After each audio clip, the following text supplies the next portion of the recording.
Madam آپ نے بات کی ہے خیال کی، ہم کس طرح سے ڈفرینشیٹ کریں کہ ہمارا خیال درست ہے اور غلط ہے؟ مطلب ہے کہ ہم اپنا رائٹ سمجھتے ہیں کہ میں اس فرد کے بارے میں جو چیز سوچ رہی ہوں میرا رائٹ ہے، بیکاز اس نے میرے ساتھ یہ چیز کی ہے تو اب مجھے یہ چیز سوچنی چاہیے. تو میں کس طرح سے اسے کہوں کہ یہ رائٹ ہے یا یہ رانگ ہے؟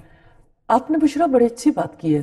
بات یہ ہے کہ یعنی ایک تکلیف کا اظہار اس طرح سے کیا. اصل میں پرابلم یہی ہے کہ انسان غلط کرتے ہوئے بھی اپنے آپ کو حق کی زمین پر سمجھتا ہے، کیونکہ وہ فیصلہ اپنے دل سے لیتا ہے.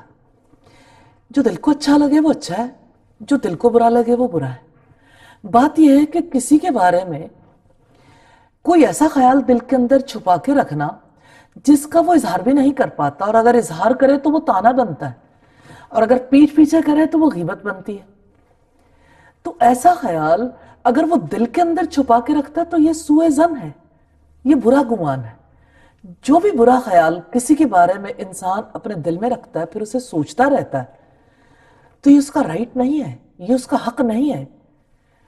ناحق کام اگر وہ خود کرے گا اپنی بھی زندگی برباد کرے گا، اور یہ بیماری بڑھے گی تو سب کو اپنی لپیٹ میں لے لے گی.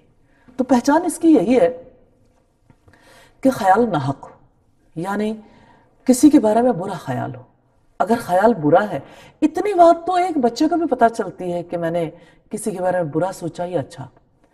اگر برا سوچا ہے، برے خیال کو دل میں جگہ دی ہے، پناہ دی ہے، تو یہ برا خیال محض خیال نہیں ہے، یہ آگ ہے جو انسان کے اندر آتی ہے. اور یہ آگ ایسی نہیں ہے جو وہیں پہ رک جائے، تھم جائے. یہ آگ بڑھتی ہے اور زندگی کو آگ لگ جاتی ہے. اور اس آگ کا آغاز انسان کے دل سے ہوتا ہے، لیکن پوری زندگی میں زہر بھر جاتا ہے. اور اس ایک آگ اللہ تعالیٰ نے آخرت میں انسان کے لیے رکھی ہے، جہنم کی آگ، برے اعمال کے نتیجے میں.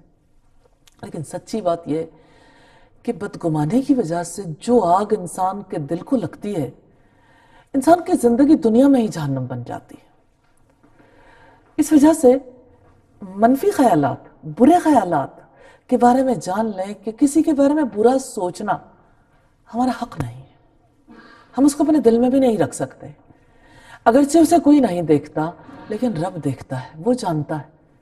اور اس نے اگر ہمیں روکا ہے تو اس میں ہمارے لیے خیر اور ہمارے لیے بھلائی ہے.